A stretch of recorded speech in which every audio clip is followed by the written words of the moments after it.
Alors, dans un entretien précédent, à propos du solo de cor anglais de Tristan, j'avais signalé que pour comprendre une partie de la dimension musicale de ce solo, il avait fallu se tourner vers l'ethnomusicologie, c'est-à-dire prendre à la lettre et prendre au sérieux que Wagner nous avait dit avoir été inspiré par les chants de gondoliers de Venise, ce qui obligeait évidemment à faire des recherches sur les collections publiées au XIXe siècle de chants de gondoliers qu'on trouve, qui ont été édités, n'est-ce pas?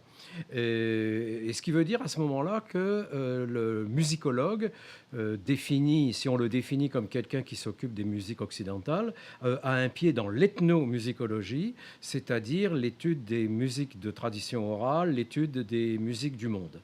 Alors, je voudrais dire de manière très très claire que dès le début de dès mon entrée à la faculté de musique de l'Université de Montréal en 72, j'ai tenu à établir des ponts extrêmement étroits entre la musicologie de la musique occidentale et l'ethnomusicologie. C'est d'ailleurs au point que quand je parle de musicologie, pour moi, ça inclut l'ethnomusicologie. Ça n'est pas du goût de tout le monde parce que il y a certains ethnomusicologues qui tiennent à ce qu'on souligne leurs différences avec les autres. Alors ça m'arrive d'écrire ethno entre parenthèses musicologie, mais je ne veux pas que l'on... C'est une de mes idées permanente d'éviter l'existence de baronnies, n'est-ce pas? Bien sûr, l'ethnomusicologie ayant été un petit peu, pas discréditée, mais laissée de côté par les musicologues qui veulent parler de la grande tradition des musiques occidentales, éprouvent le besoin de mettre de l'avant leur discipline en insistant sur sa spécificité. Ça, je crois que c'est un moment de l'histoire de la musicologie dans son ensemble. Et pour ma part, dès le début de mes activités musicologiques, j'ai tenu à faire des passerelles, d'établir des liens entre les deux. Et ce sont les différents aspects de ces liens que je voudrais présenter maintenant. Alors, la première des choses, c'est que j'ai fait toute une série de publications euh, sur la musicologie en général. Et même ce que j'appelle, c'est d'ailleurs une partie du titre de ce livre qui s'appelle Musicologie générale et sémiologie, c'est ce mot de musicologie générale. Je prends, donc c'est un livre de 1967. Comment? Oh, pardon. C'est un livre de 1900, vous le savez mieux que moi, c'est un livre de 1987 et j'ai parlé de musicologie générale exactement comme on parle de linguistique générale. C'est-à-dire de linguistique applicable à l'ensemble des langues du monde. Ou bien à côté du terme de littérature comparée, on parle aussi quelquefois de littérature générale pour dire que l'on va aller chercher, essayer de dégager les traits communs et d'étudier le fonctionnement de toutes les formes de littérature, quelles que soient les cultures et quelle que soit l'époque. Donc il y a chez moi dès le départ cette volonté, je dirais, holiste, mais qui se veut vraiment transcender les barrières entre les chapelles. Voilà, ça c'est... Il n'y a rien de plus qui me met en furie que les gens qui essaient de défendre leurs petits pieds précarés. Pourquoi? Parce que c'est pas tenable. C'est pas tenable et on a, pour régler ou aborder des problèmes importants de la musicologie, on est obligé de s'intéresser aussi bien à Wagner qu'aux Inuits. Et quand on me dit comment ça se fait, puis en plus j'ai travaillé sur Boulez, on me dit mais comment ça se fait que tu t'intéresses à des choses aussi différentes? Généralement, la réponse que je donne comme sous forme de boutade, c'est de dire, parce que c'est la même chose. Hein, ce qui est évidemment légèrement exagéré, mais je veux dire par là qu'on est amené à se poser des questions en termes de méthodologie de l'analyse, de perspectives épistémologiques, que de toute façon vont se retrouver dans les différents champs d'études. Alors, j'avais entrepris, j'avais toujours annoncé qu'après les fondements d'une sémiologie de la musique de 1975, j'écrirais un traité plus vaste sur la sémiologie musicale. Ça a donné ce volume Musicologie générale et sémiologie qui a longtemps été défini, ou même qui est défini dans la préface, comme étant un premier volume d'une entreprise plus vaste. Entreprise plus vaste qui n'est pas terminée, puisque au fond, le livre sur le solo de cor anglais de Tristan, qui s'appelle, le titre du livre, c'est Analyse et interprétation de la musique. C'est justement à propos d'une pièce très très courte, une démonstration de l'utilisation que l'on peut ou que l'on doit faire des différents paradigmes de la musicologie, y compris de l'ethnomusicologie. Donc ce livre-là est une première manifestation du projet que j'ai, et je pense que je terminerai ma carrière avec ce livre-là, d'écrire un traité de musicologie générale. Simplement, j'avais envisagé de le faire il y a quelques années. Les circonstances ont fait que j'ai rédigé le livre sur Tristan. Je vais sans doute rédiger, comme je vous l'ai dit, le livre sur la cathédrale engloutie, et je ferai une synthèse globale après, une fois que j'aurai publié les exemples concrets.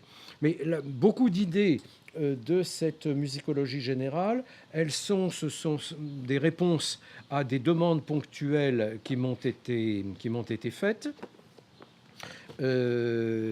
La première, c'est un petit livre de vulgarisation, si j'ose dire.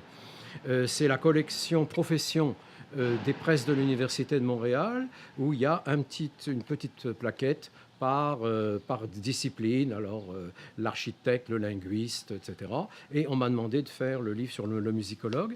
Et justement, dans ce livre, il y a deux choses. Il y a une illustration du travail du musicologue. Alors, je crois que c'est amusant. C'est une nouvelle policière.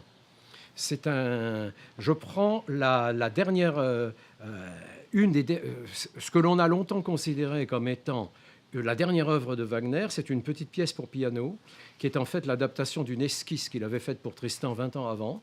Et d'ailleurs, elle est très connue, cette pièce, parce que c'est la musique du film de Visconti sur Louis II de Bavière, n'est-ce pas? Alors, tout le monde, enfin les gens qui suivent le cinéma ou qui ont assisté au film de Fellini l'ont entendu.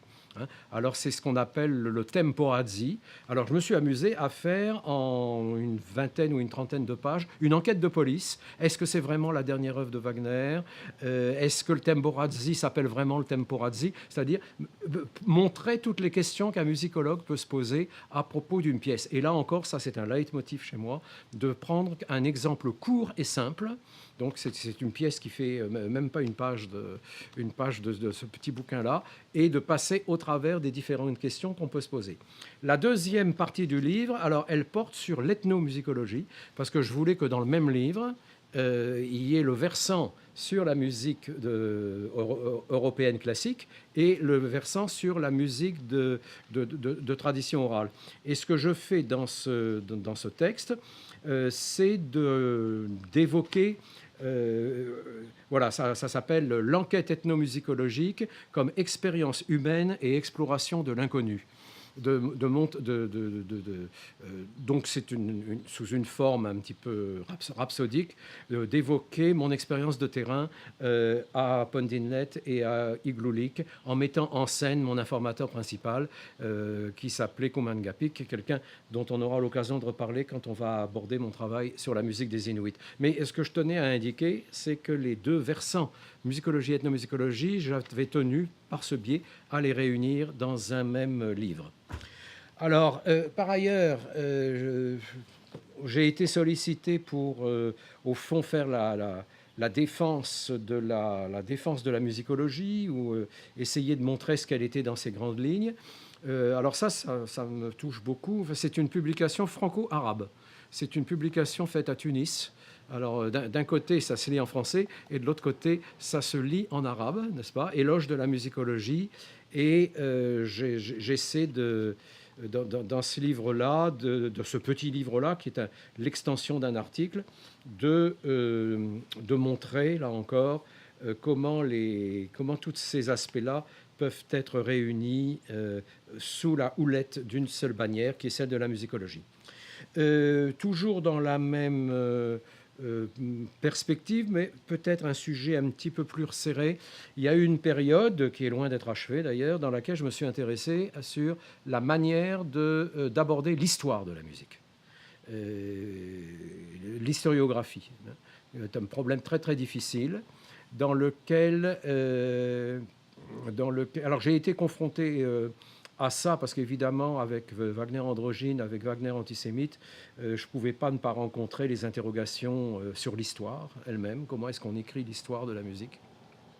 Et c'est une publication alors faite en Roumanie, donc c'est une publication bilingue français-roumain, histoire de la musicologie et sémiologie de l'historiographie musicale, dans laquelle j'essaie d'analyser ce que j'appelle les concepts fondamentaux de la musicologie. D'une part, je reprends la phrase. J'essaie d'aborder les concepts fondamentaux de la musicologie. D'une part, la notion de génération, de montrer comment on peut fonctionner autour de la notion de génération, et de montrer également qu'est-ce que c'est fondamentalement l'histoire de la musique? C'est d'écrire, de construire une intrigue. Alors, le concept n'est pas de moi, mais j'ai essayé de l'introduire en musicologie. Le concept d'intrigue, c'est celui qu'a proposé Paul Veyne, qui était professeur d'histoire de la période romaine au Collège de France. Et vous avez un chapitre, je crois que c'est le deuxième, dans son livre qui s'appelle « Comment on écrit l'histoire », qui met de l'avant le concept d'intrigue. Je vais préciser tout de suite ce que ça veut dire, qui m'a beaucoup frappé. Il y a un paragraphe de Veyne que j'ai absolument cité tout le temps. C'est que Veyne dit tout raconter dans le champ historique, et ça vaut aussi pour le champ culturel ou en anthropologie, tout raconter de l'histoire de l'humanité, ou même pour une période donnée, tout raconter, c'est impossible.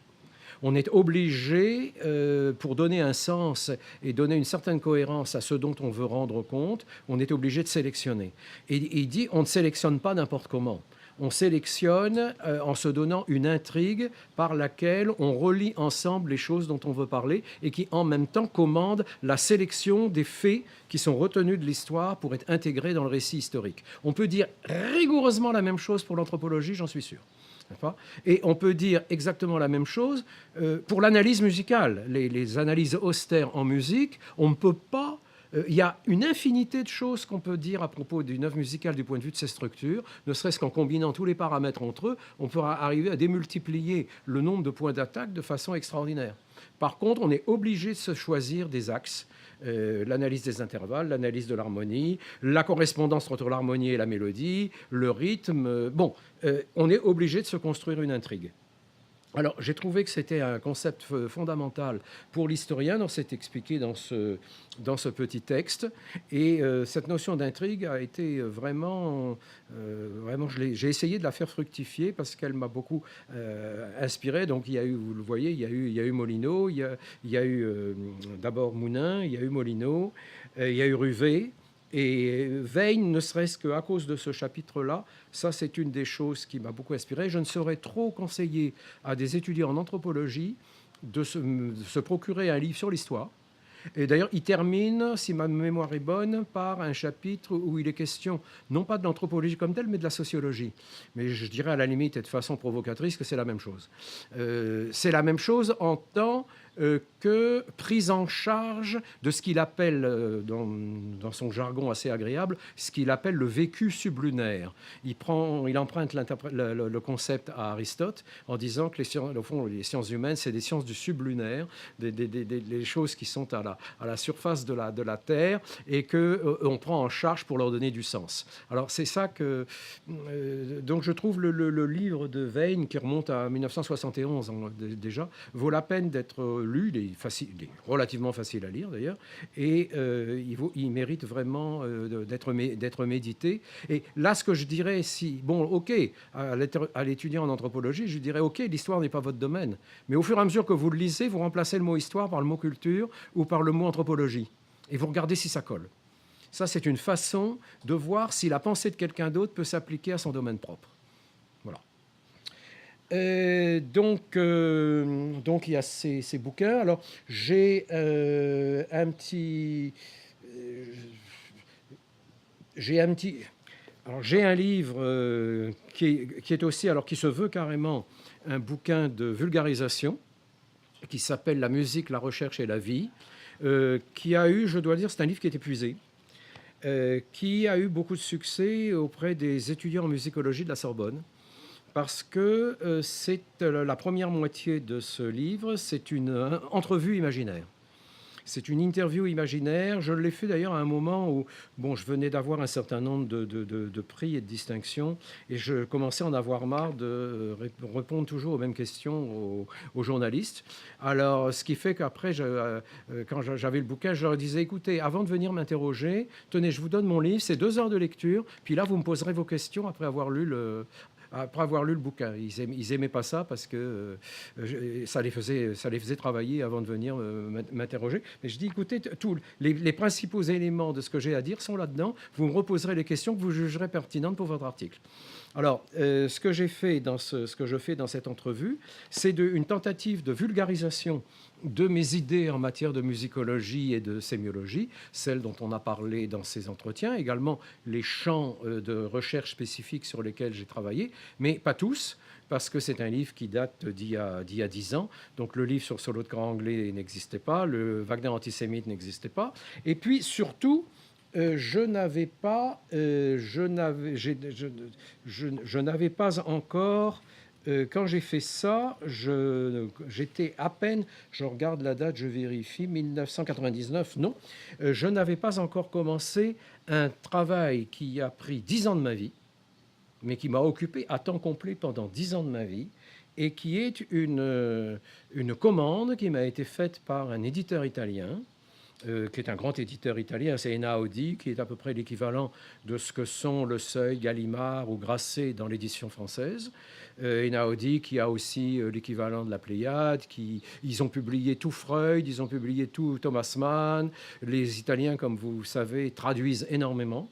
Hein, et il y a même des choses qu'on trouve en italien qu'on ne trouve pas dans d'autres langues. Les travaux de sémiologie de l'école de Tartu en Russie sont très difficiles d'accès, sauf en italien, parce qu'ils ont été réunis en volume. Bon. Donc je les admire beaucoup comme ça. Ils font un travail éditorial fantastique. Et alors, j'ai signalé à plusieurs reprises dans ces entretiens qu'il y avait des choses qui s'étaient passées par hasard, au fond, n'est-ce pas? Alors, il y a l'encyclopédie qui m'a coûté, entre guillemets, 10 ans de ma vie, c'est le résultat aussi d'un hasard. C'est-à-dire que Wagner Androgyne, ils avaient acheté les droits pour le publier en italien. Einaudi l'avait acheté pour le publier en italien.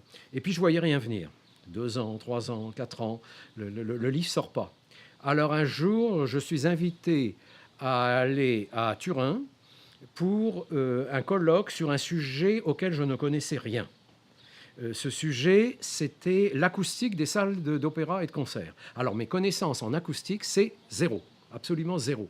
Alors on me téléphone ici et on me dit oui, on voudrait vous inviter à notre colloque. Je dis écoutez... non, mais l'acoustique, vraiment, écoutez, vous allez me faire atteindre mon degré d'incompétence, là, le principe de Peter, je voudrais bien ne pas en être l'incarnation.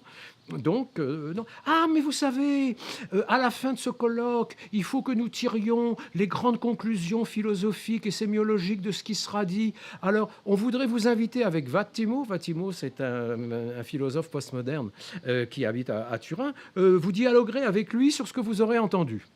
Je dis, écoutez, moi, je ne refuse jamais une invitation en Italie. Dans ce cas-là, ok, j'y vais, il me paye le voyage. Bon, très bien, ravi. J'écoute pendant 4 jours. J'ai appris énormément de choses, d'ailleurs. J'écoute pendant 4 jours. Et puis, l'autre raison que j'avais d'accepter, c'est que je me suis dit, je vais en profiter pour aller engueuler les éditions Einaudi, qui sont à Turin aussi, pour leur voir où en est ma traduction. Alors j'envoie, à l'époque on envoyait encore des télégrammes, je leur envoie un télégramme en disant quid de la traduction de Wagner Androgyne serait à Milan de telle date à telle date, etc.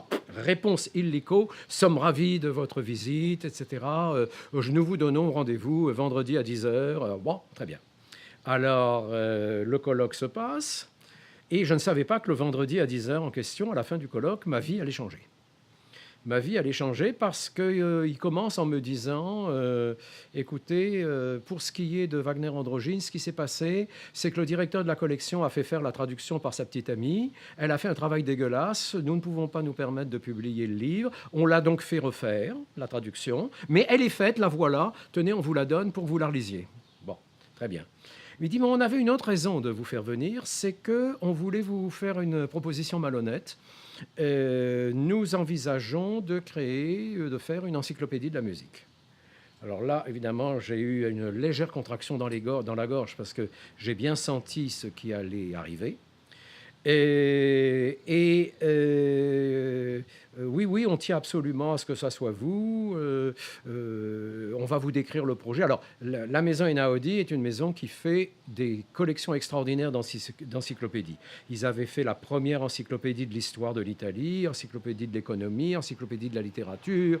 Ils ont je ne sais pas combien ils en ont fait, mais au moins une quinzaine. Et ils vous voulaient une encyclopédie de la musique. Alors là, on stoppe 10 secondes parce que je vais la sortir et je veux montrer les volumes au fur et à mesure.